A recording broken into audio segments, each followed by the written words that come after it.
Lynx, why do you wear something else? Oh, because I'm recording on different day, and I still don't know actually how the previous recording will be divided in, basically. Anyway, I'm also having to, reinstall entire system on laptop because blue screen. Anyway, the first day of summer vacation is a disappointment. I woke up. Water came down from the leaden sky in biblical proportions. I was optimistic at the time. A quick summer shower, I thought. Torrents of rain for a few minutes. And then it's gone. No such luck. Rainwater is relentlessly pouring down from the blue-grey sky outside, streaming down the glass of my window in small brooks and rivers, and gathering together to form miniature ponds on the walkways. Just like it has done for the past 2.5 hours. It's the same here actually. So I've been half asleep, cleaning up in between, half asleep, reading a book, packing my stuff on the side when I get bored of the first two. The weather drags my spirits pretty down too, making it harder to do anything properly. Something bumping quite loudly against my door rouses me from my apathy. I hope it's not Kenji in his crazy indoors bowling alley. What? I hope it's that! Let's do it! Let's go! Come on, please tell me it's that! I'll hear no more sounds from the corridor until I walk to the door and open it. It's rain. Okay. That's the same level of excitement as with the bowling. I wish seeing her would evoke some more emotion in me, but for one, I'm too surprised that she came to see me, and for two, she is soaking wet. Her uniform shirt is drenched and she's standing in a self-created puddle. Droplets of rainwater are dripping from her short bangs and sliding down her nose until they fall down from the tip. One by one. Hi? How are you feeling? Medium normal. The relative questionability of her statement aside, she sure doesn't look too good. You're all wet. It's because I came from the outside. Do you know it? Why'd you be outside? It's raining buckets out there if you haven't noticed. I haven't. It's raining pretty hard for. I was on a walk. It is what you call wallowing in self-pity? Do you think I'm pitiful? No, I'm implied that you think you are. I'm not, and Ray is not a sad thing. That's correct. Don't you ever walk in the rain? I do, with my dog. And the dog gets all wet. I do, but only with proper equipment, like an umbrella. That's something I don't do, because I don't like carrying umbrellas, basically. That's all there is to it. And I hate when it's windy, and it's always windy when there's rain here. And it sucks. And yeah. You just need to imagine you have a blue umbrella with white stripes. Okay, what? Why that color? It might be tough when rain is falling on my head.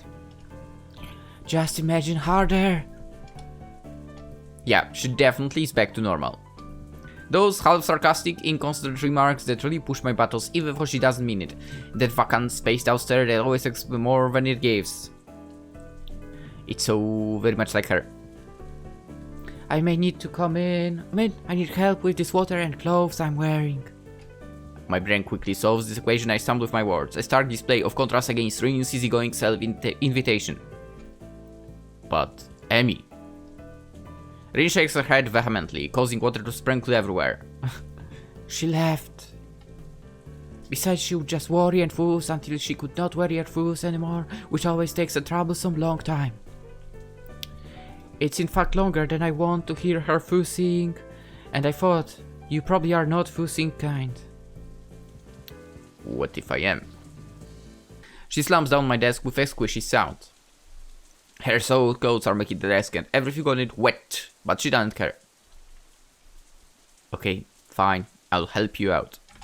I have a towel somewhere. Do you want to dry clothes? Is a uniform fine? I'm taller than you, but Everything is fine. With a little searching, I find a fresh uniform and a fluffy towel from the depths of my closet. The towel in one hand and uniform in the other, I turn to face Rin again, uncertain of the next step. There is something wrong with me. A normal guy would just... Stop worrying. It is not a problem. She probably could see right through my hesitance demeanor, as if I was completely transparent to her. I push my anxiety away and concentrate on the 8 buttons lined on her shirt, just like mine has. 1, 2, 3, 4, 5, 6, 7. I had to check, okay? I was curious.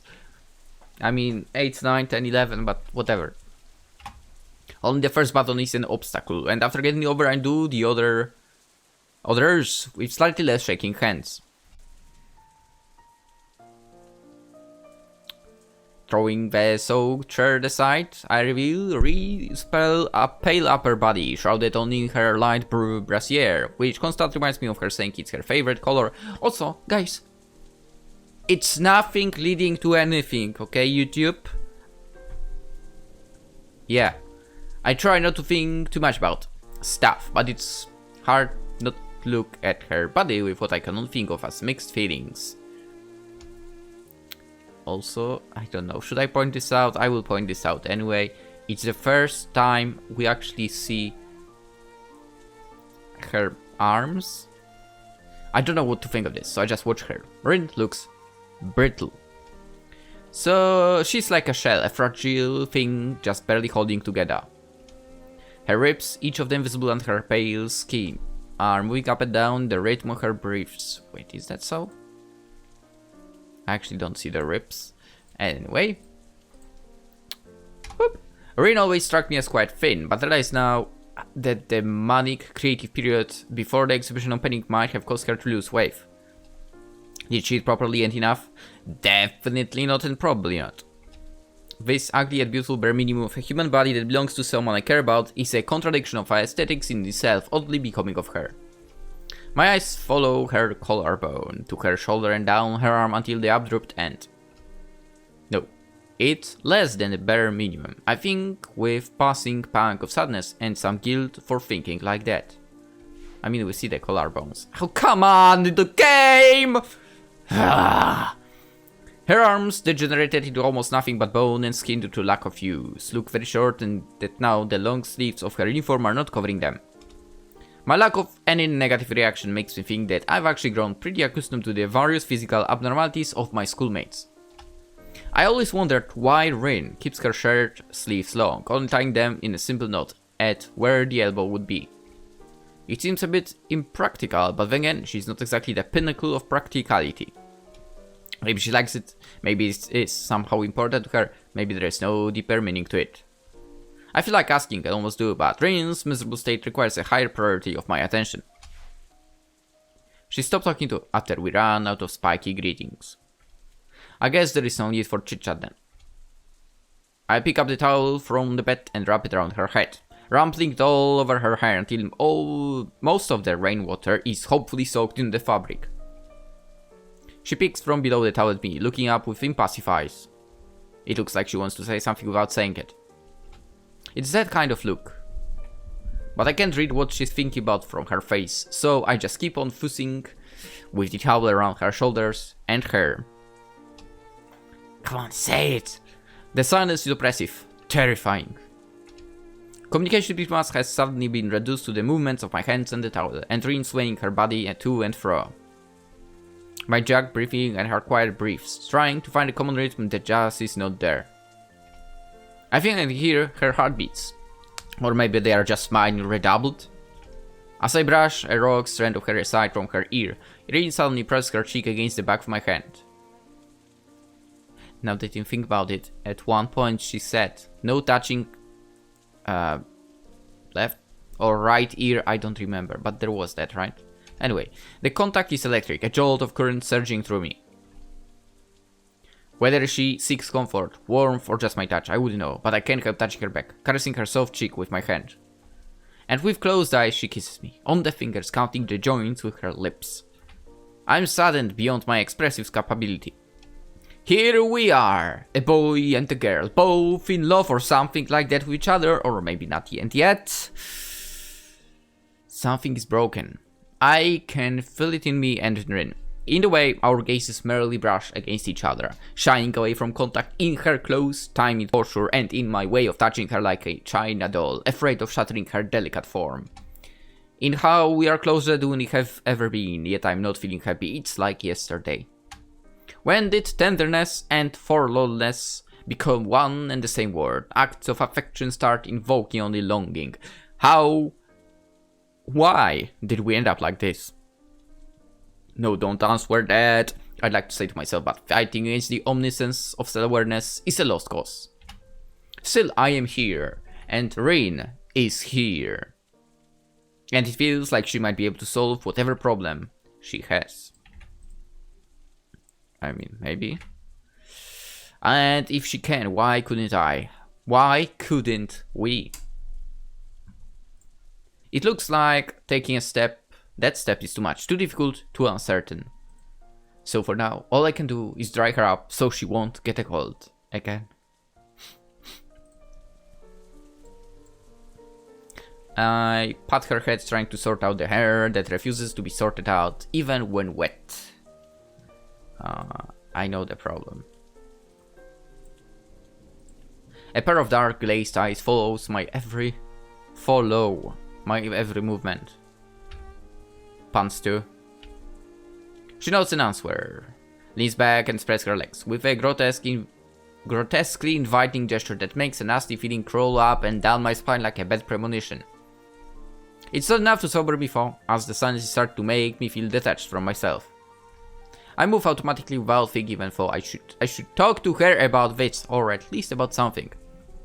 The silence is a spell, a power that has bound us to this private world made of the dull scent of rainfall, and the soft feel of her skin against my fingers. The button on their trousers is fastened tight, but it opens surprisingly easily. Sleeping them off is hard, mostly because she's sitting on them, with no intention of standing up to ease my task. Her bare skin against me is a sensation so wonderful that I want to have more of it, and I do, embracing her. Rin's hair smells of rain, and I realize that I'm not hearing the sound of rainfall anymore. It's a sobering thing. The cushion that enveloped us into reality of our own is now gone, and I realize more clearly what is happening. You know, this is not really what friends should be doing. I whisper once again, not seeing how such a simple matter as talking can be overbearingly difficult at times. Will you stop being my friend? That wasn't what I meant, but her serious tone and the layers of connotations behind Rin's question give me pause. Nah. I think got me up, it might be alright. Even if you did. I hug her and smile to her hair, understanding Rin perfectly for once.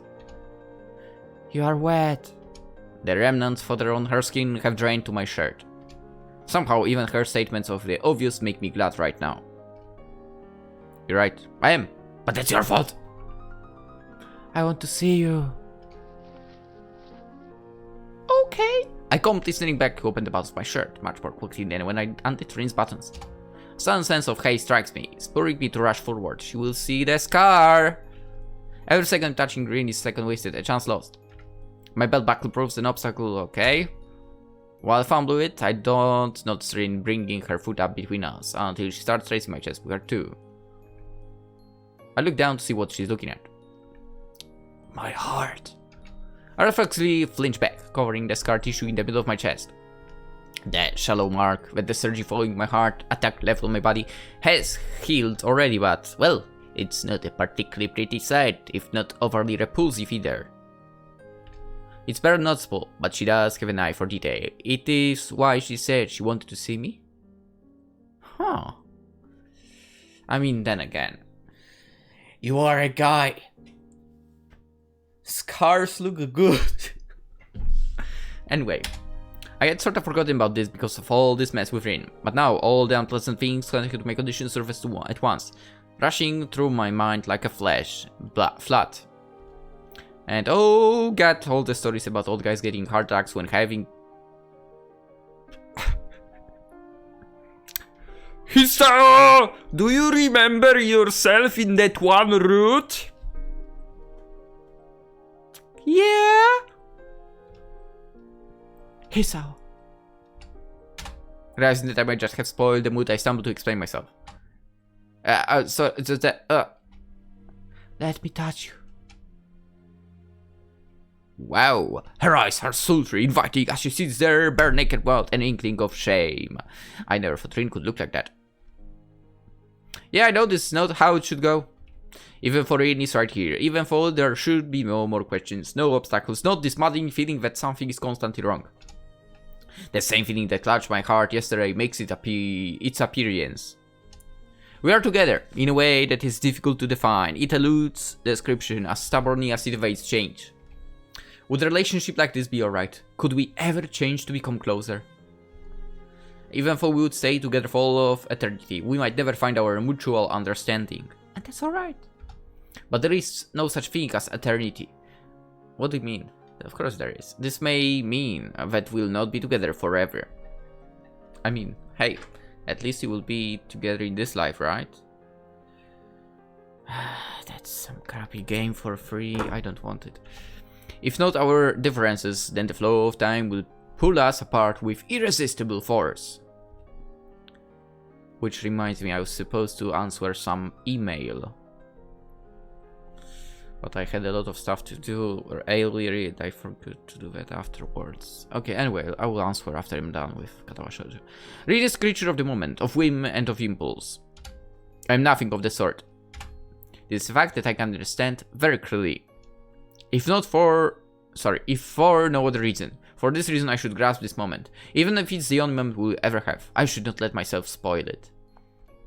Even if I can't escape myself, Rin can't either, I know it now. We both have things we can't let go, things we can't not think. Feelings we can't not feel. But she allows herself to want me without any restraint. Here and now!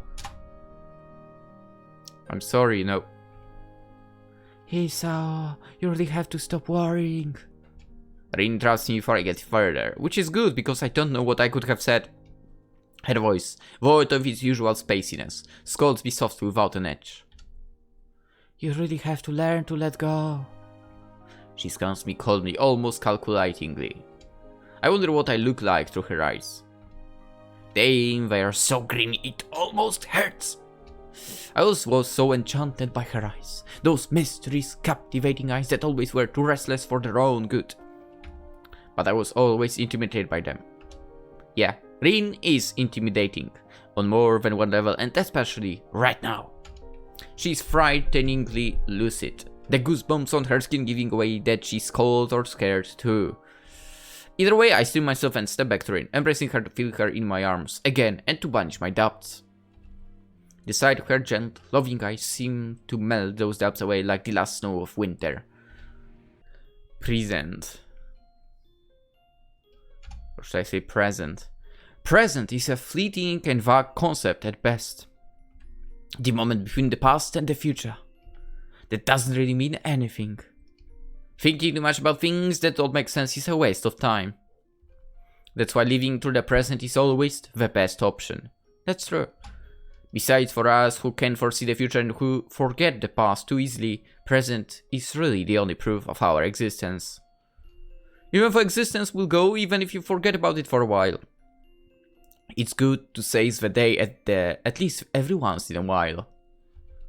That way, you can confirm that you are, in fact, alive. I mean, this is a good lesson from the entirety of the game here, right? I'm pretty sure that the girl who is standing there, half naked, staring out the window of my room, has a much better grasp of present than I do. As for me, well, right now I'm somewhat confused by my present state since I should try to locate my shirt and not stare at Rin's butt. But I just can't stop looking at her.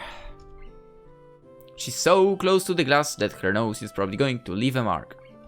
At least her breathing does, when it condenses on the rain-cooled window glass before quickly disappearing again. My shuffling around to get dressed doesn't arouse Rin from her contemplation, which is fine, really. I don't mind the silence as much as I used to. Only after I'm almost finished with buttoning up my shirt Does Rin say something, still without turning to look at me? Let's go somewhere. Where? I can only assume she's married me and not the windowsill, but it's a fair guess. I know. What? Help me get dressed. I think today is the day. Come on, clothes. Clothes. What an impatient tone. I crouched down to pick up her bra from the floor where it had fallen, discarded in the haste of undressing and forgotten there. Hanging from between my fingers like a dead fish, the same station that grasped me when I was undressing is creeping inside my head again. Is intimacy really something this difficult for me to handle? Come on, you got it off just fine, it's the same, but the other way around, it's like talking backwards. Yes, what? What did she say there? Seems hard, but it's easy. Perplexed by her sudden and prodigious displays of mental processing capacity, I forget to attempt reversing her gibberish back. I'm pretty sure I couldn't switch to talking backwards that fluidly even with some practice. Same. Could you repeat this? Seems hard, but it's easy. Good, fine, I'll give it a try. Rin was right, the locking mechanism is simple enough, and I got the little plastic hooks right on the third attempt. Where? Oh my god, now you have to adjust it. What? Please stop that, I don't speak backwardese. She shakes her head as if needing to banish the backwards way of thinking with a physical gesture. I know a few people who could benefit from that kind of ability. I got stuck. Now you have to adjust it. Adjust? That's what I said. No, I asked what you meant. You know, so that they are fine. Oh, fine, you say. As I have no idea when her braids are supposed to be fine, I end up fumbling around her chest for a good while without really getting anywhere. Not that I would complain, but Rin does. Amy is better than you at this. Her impatient tone ticks me off, even if I can't really disagree. Rin suddenly seems to be in an awful hurry. Yeah, well, excuse me, could it be because she's a girl and can actually relate? I don't think so. She has just about as much dress as you do. Wow. With her bra and breasts eventually fine, as they should, the rest of her clothes are considerably easier to put on. Rin launches towards the door even for her shirt is not even buttoned up all the way yet. Left with little choice, I run after her. Oof, at least it's not raining. As soon as I realize that we are heading for the side entrance leading to the forest, I think I know where Rin wants to go, although I couldn't say why she'd want to go there. But again, I can't really assume my guesses to be anywhere near correct when Rin is concerned, not even for quiet, generous definition of correct.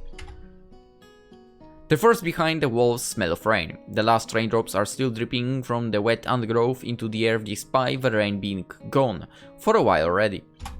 We stroll along with an unhurried pace that Rin sets, giving me time to take in the calming atmosphere. I think I can hear Rin saying hello to at least 3 different trees while she walks past them, but I ignore it, just like the trees do. Or do they? She leads me to the narrow side path, leading up to the hilltops as I guessed. I peek through the canopy trying to find a rainbow, but there doesn't seem to be one.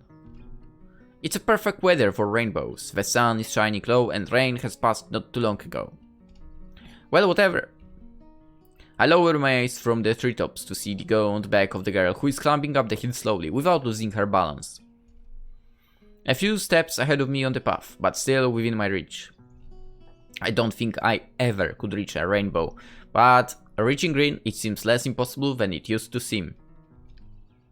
The clear sky greeting us from above the meadow clearing seems vast and beautiful. A strong wind is herding the rain clouds away from the town, to the other side of the mountains in the distance. The sight is pretty, but... Oh, that's what you meant! The daffodils! A speck of white flies past the edge of my peripheral vision, but when I turn to look, it's already gone. Another follows, then a third. Before I realize it, dozens of almost invisible small tufts of white are flying all around us. Look, the flowers! Ah, I see it now. The sea of dandelions.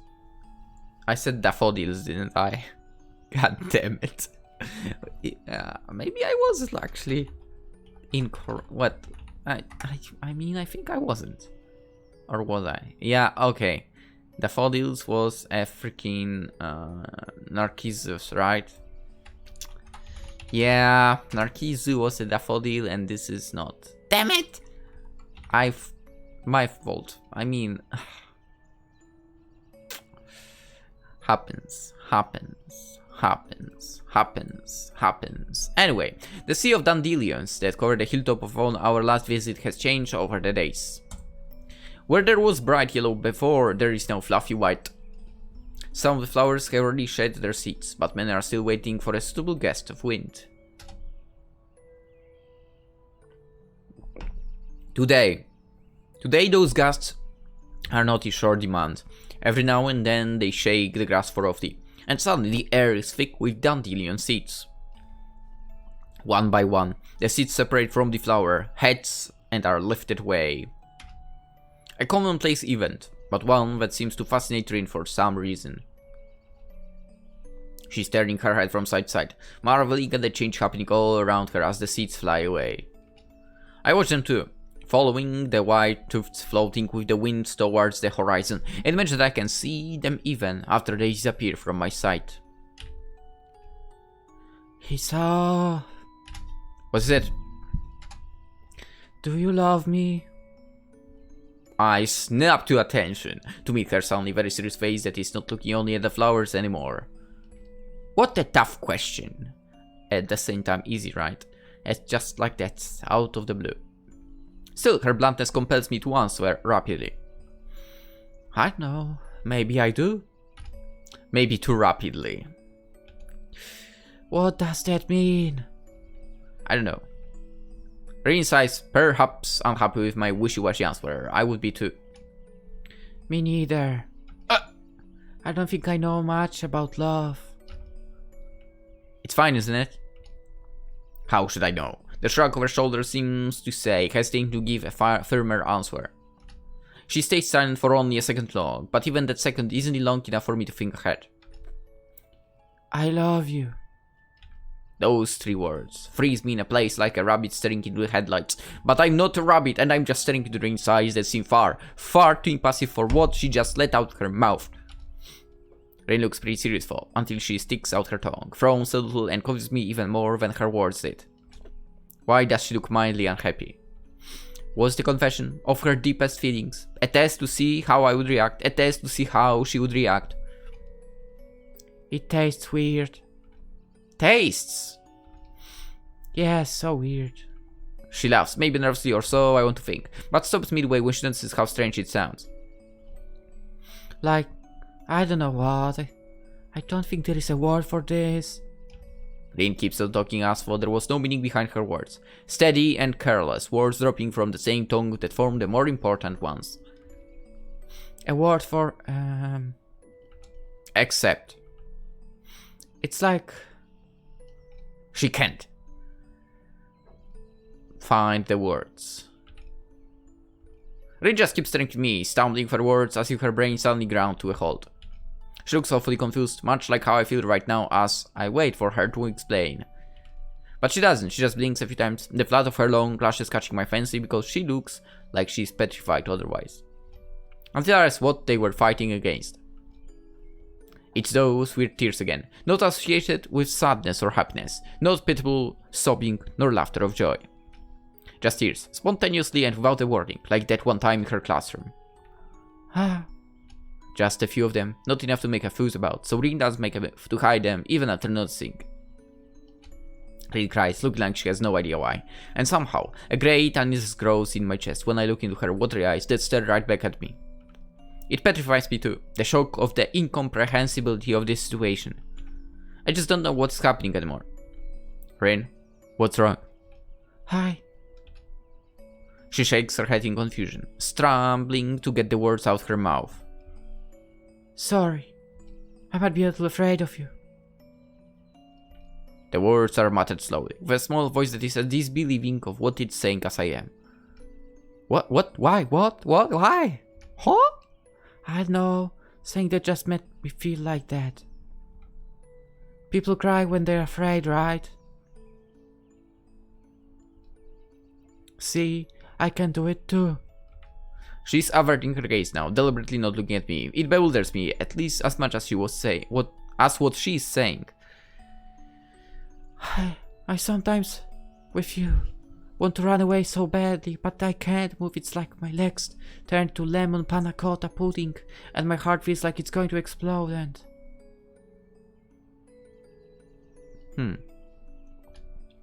She slumps her shoulders melancholically. Has a thing like this ever happened to you? I remember the leaden sky above the frozen forest and the sound of the leafless branches clacking, oh my god, clacking against each other. It's like a memory from another life. Yeah, once. My heart hurt a lot back then too. But I thought your thing was not contagious. I shake my head, a tiny slightly forced smile rises on my lips. The other ailment of my heart could very well be contagious and I wouldn't care about a bit. What are you afraid of? I never thought I was scared. Rain shakes her head desperately, as if knowing that the tangly side of her mind won't be undone with just that. You make me feel that I should be someone else than me. It's a scary thing. It happens when you are being nice to me. Like yesterday. I never know what to do at times like that. It's hard. Her voice is barely audible, a whispered admission of something that is too embarrassing to even think, not to mention to say aloud. Rain has never been one to be embarrassed, so she does utter it loud, only timidly as it by instinct. But I want to do something, but I don't know if this can. For a moment, we just stare at each other as if waiting for the other to say something. You are so stupid. Rain's lips stay salty and scared against mine. As I grasp her into an embrace, I feel my heart thumping in my chest painfully. Oh boy. Is this game over? Even though I'm glad that she can say things like that, they make me sad after all. Rain's spirit, her passion, her strength, all those things that I hold dear are the ones I don't want to change. How should I treat them? Where are they headed to? Is that future irrevocably different from mine? That anxiety will never lose its grip on my heart, but I think I could learn to live with it. Slowly, the pain in my heart dies out, and it settles in the same rhythm as Rain's. We listen to that for some time. Oof. It's not game over. After our lips break apart, it takes a while for either of us to realize that we can say something now. See? You are a really kind person, even when you are not. It's the most scarce thing ever. I think that all I was ever afraid of is your kindness. Is bad, even if you're afraid? She thinks about it for a while, furrowing her brow as though this was some kind of hard math problem. Duh, I'm alright. It's fine if it's you. Like a weight lifted from my chest. Her words elate my heart, filling it with, I don't know, happiness? What else could it be? This time, my smile is genuine. Rain steps back, still smiling gently at me like I do at her. While she wipes her face on her shoulder, I pick up her round plum dandelion cloak and bring it to my pursed lips. They spread out into the wind that picks them up to carry them to a new home.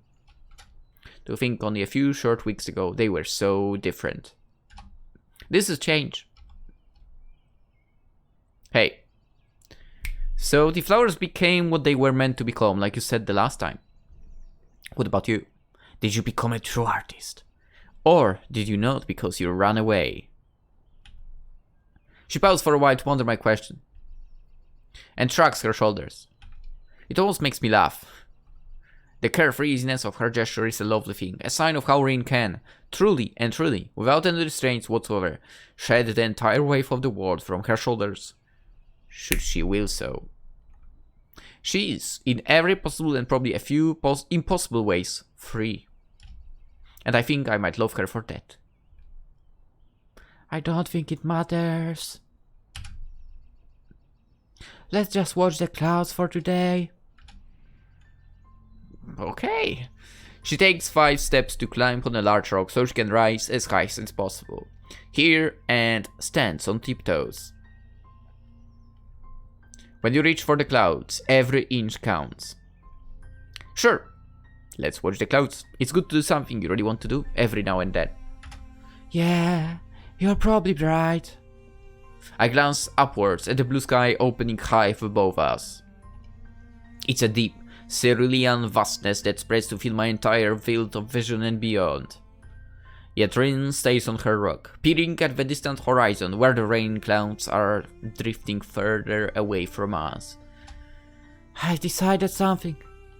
The dreaming voice of hers spoke into the wind that carries it to my ears. It's lacking resolve in tone but is full of its meaning. It's alright to be me after all. Yeah, it's alright. Her decisions always seem to be pretty far out. Well, I suppose this is an important realization.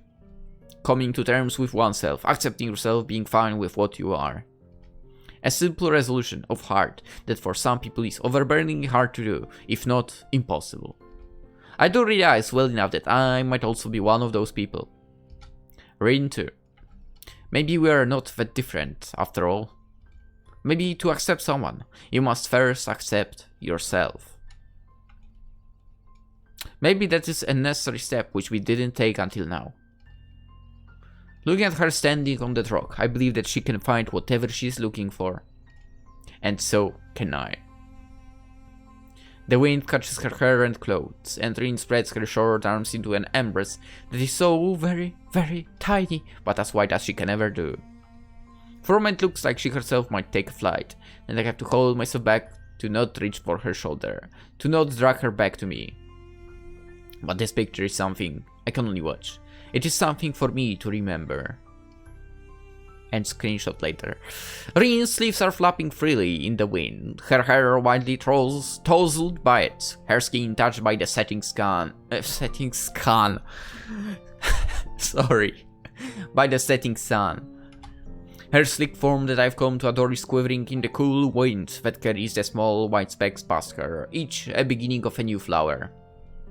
All that is engraved inside of my heart. Like those tiny seeds scattered into the wind, I'm sure that Rin too can take her place in this world without the need to create her own inside of it. Maybe she believes it too, and standing as close to heaven as possible, she's giving the world a big hug. To me it seems like the entire world really could fit there, between those small arms of hers inside of her all-encompassing embrace. Hisao. She looks at me in the same way she calls my name, carelessly over her shoulder with strange happiness in her voice and in her eyes. I gaze into those mysterious dark eyes that are curiously twinkling from below her auburn hair. Although I'm too far from her to see it, I'm sure they are reflecting my image. What is it? What's the word for when it feels inside your heart that everything in the world is alright? Good question. I have no idea. Oh. That was such a good route, man. Such a good... This might be my favorite route, to be honest. I don't know. I feel like... I think like it would be... I don't know, man. Maybe because I feel like... with Rin...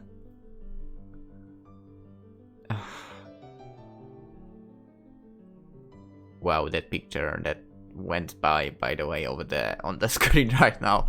That route might be the most relatable to everyone, basically, when we look at the basically what's happening to the heroine of the route, right? And not Hisao. basically. I think she's kind of most relatable. In that aspect, at least. Maybe that's why I enjoyed her route the most, I think. I really did. Also, I'm so glad, because that just proves, kind of, my approach to their routes in those games is correct one. Dude, if you play those games, go with the first route, with the first girl that appears, and then continue on in that order, right? First girl appears, she goes first route. Second girl appears, second route. And so on. Oh boy. I mean, it worked. It really worked. Anyway, we still have neutral end and a bad end. So we'll, of course, cover those. One of those will be tomorrow. Probably one episode. The other one will be the next day. So, yeah. Hope to see you in those two as well. By the way, Katawa Shoujo is over 100 episodes. That's for certain. Even if I still don't know how I divide the previous two, or maybe 3, not sure. Anyway, hope you enjoyed. Hope you have a wonderful day. If you haven't watched the other ones, check the other ones. Playlists, as per usual, description, cards, end screen, and so on. Hope you have a wonderful day. Bye bye.